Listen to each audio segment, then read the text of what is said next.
What's going on, guys? Welcome back. My name is Mario. If you're new here, consider subscribing, and those that actually subscribed in the past weeks, thanks for joining, coming along. And of course, I definitely want to provide good content, knowledgeable content that you guys will gain a lot from these videos. It's not just me talking.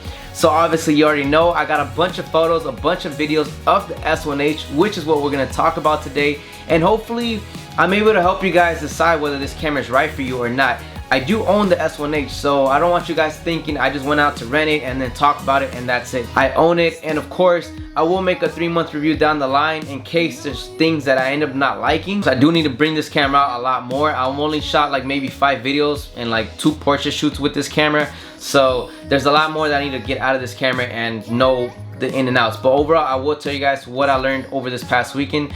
So let's get started with the goods, and then we're gonna work our way into the negatives down the line in this video. So let's get started. So the first thing I knew about the S1H, it's an all-around camera. It does good in photos. Check it out. Please don't say it's all about me. It's something about us, something that I can try. Please don't say it's all about you.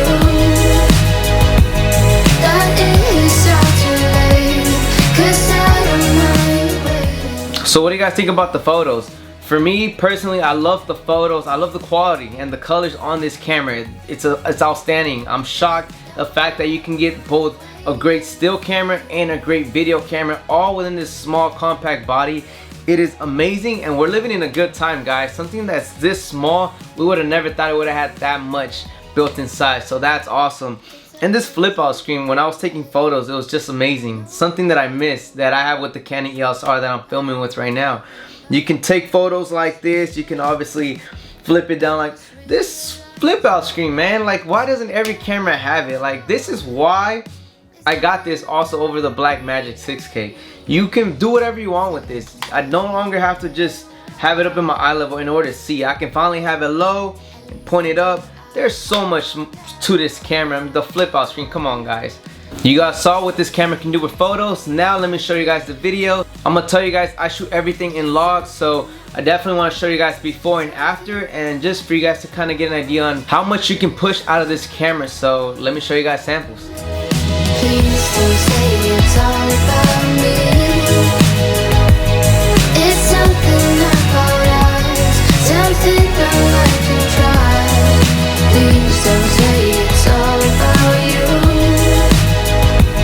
That is all too late, 'cause I don't mind. What I love about this camera right off the bat, as you guys just saw with the video, quality and the colors, same as the photos, it's outstanding. You can push the camera. Okay guys, so sorry, I know the lighting just changed. You guys are like, what the?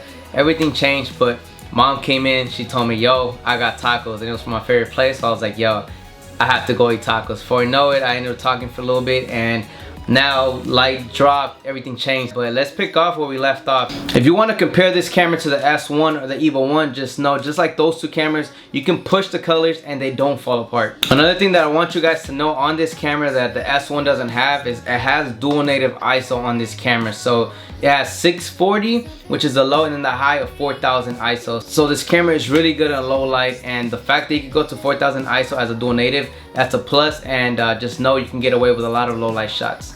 Another great thing, it's funny, I feel like I talked a lot about this flip out screen, but honestly, if you guys are going out like on a BTS shoot, or you guys are doing anything like that, and let's say you guys want to vlog with it, and then at the same time then stop and go out and film and just do a little bit of everything, this camera does it all. The flip out screen is gonna help. I'm gonna keep talking about the flip. Okay, it's my last time talking about the flip out screen, but yeah, you can vlog with it and you can do a lot of things with this camera. So this camera is just dope, guys. You can go from shooting a big music video as down to a wedding, and they're both big, don't get me wrong, but in a music video you can shoot 6K 10-bit and deliver the best that you can. So it has such high quality. Same thing with 4K 10-bit.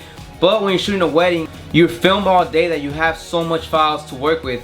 I don't think you want to shoot everything at 10-bit, so you can drop it down to 8-bit, retain still the 4K high image quality, but you can drop the quality down to 8-bit. So it allows you to have a smooth workflow when you come in post. So the fact that you can do big stuff and then little stuff and drop quality, like, that's a game changer, and that's why I say this camera is basically all in such a small body. I love that. I have the cinema camera, which is this thing right here. This thing is massive. You can't flip that thing 360 with motion. It's too big. So the fact that this has the quality of the EVO 1 cinema camera, while actually it shoots 6K internal, that doesn't even shoot 6K internal. So you're able to shoot 6K and you're able to do these motion shots. Of course, I'm gonna show you guys some footage over this. Why not get this camera? You can do a lot of things handheld that with the EVO 1 or with any cinema camera you can't, because it's a lot heavier. You can't do those type of motions. You'll be limited to how far or how much you can go with it. So we're gonna go back to where it all starts and where I talked about the key reason why I bought this camera. Along with the flip out screen and all that, of course I'm gonna keep talking about that. It is the IBIS and overall what it offers. As I mentioned, if you guys have a monopod, you guys can sell it and get rid of it. You don't need that with this camera. If you guys have a tripod, I'm not saying get rid of a tripod, but if you're gonna go on a shoot and you wanna keep this footage stable for, let's say, like a minute long, 2 minutes, you can hold the S1H and it's not gonna be jittery. It's pretty smooth, and it also offers other options inside this camera that it allows you to adjust the stabilization in this camera to tweak it and kind of enhance it. So this camera and the IBIS, it's great. You can walk behind somebody or in front of somebody, and for the most part you're not gonna need a gimbal. Yeah, you're not gonna have a super smooth shot. I'm showing you guys this all in real time. I'm not slowing it down because obviously if you slow it down you're gonna get a way smoother shot. I want to give it to you guys raw just to see how great the IBIS is. There's no jitters, there's a little motion movement to it, but for the most part you can get away with it at times and get the shots without relying on so much gear to bring with you. Battery life on the Panasonic S1H, just like the S1, about 2.5 hours up to 3, and I mean a lot better than the Blackmagic 6K. And I mean, yeah, just know 4 batteries, you're good to go for the day.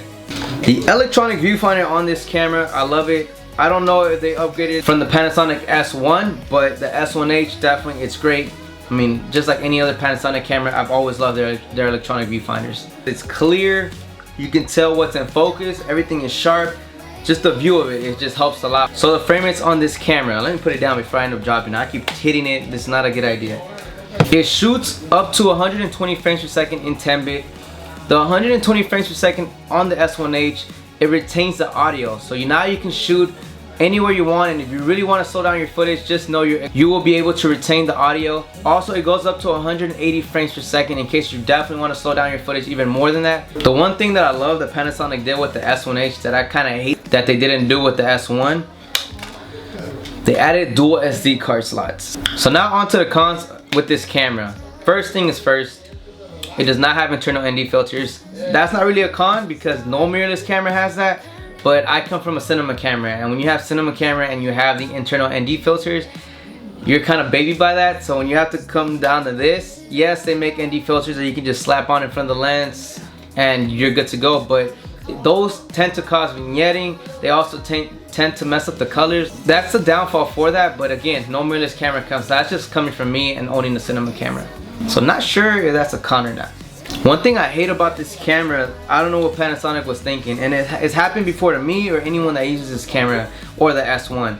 So they added the shutter right here, which was a terrible idea because sometimes you're grabbing it, and as you can see, my thumb is kind of by there. If it slips a little bit, it'll change the shutter, and that is kind of bad because if you're shooting, let's just say 120 frames per second or 60 frames, and somehow the shutter changes without you knowing, then that pretty much is gonna mess up the footage, and when you slow it down, it's gonna look choppy and nasty. So you have to be careful, and you have to look constantly on your settings to make sure it's shooting in the right shutter speed.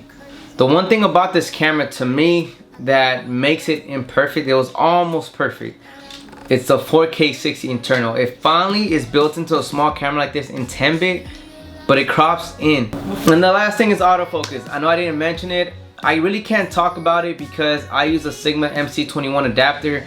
I use all these Sigma EF lenses, so I don't know if it's good or bad. I've seen videos and a lot of people say that it has really good autofocus. For photos, it is great, but for video, I don't know, and I don't want to tell you guys something because the MC adapter, it kind of defeats the purpose of how good the autofocus actually is. So I don't really want to give you guys something that it's not valid. So all in all, as you guys saw in this video, you guys know that I love the camera. Not much negative things to say to this, and there's one thing I could say is if you guys are looking into buying this camera, I would definitely vouch for it, and I will tell you guys go ahead and buy it and own it. You guys will be satisfied for it. If I knew this S1H came out way before the EVO 1, I probably just would have bought 2 S1Hs, because for one, it's small, it's compact, and the quality that it comes out, it's the same as the EVO 1. So of course the internal ND filters, that's one reason why I'm happy I have the EVO 1. But the S1H is just a beast, it's a killer. It does not have great autofocus in terms of video, again, but I don't know. But overall, I would definitely recommend you guys to get it. Hopefully this video helped you guys or decide whether this camera was for you or not, in case you guys wanted to buy it, and the footage that I provided was enough to showcase what it can do. If you guys have any questions, then feel free to leave a comment below. Like this video, subscribe if you guys are new here, and add me on Instagram if you guys want to look at all the new videos that I will end up posting. Normally I post what camera I end up using for that shoot, and that's at Mario Visions. That's my Instagram. Until next time guys, I'm gonna eat some more tacos. Peace out guys.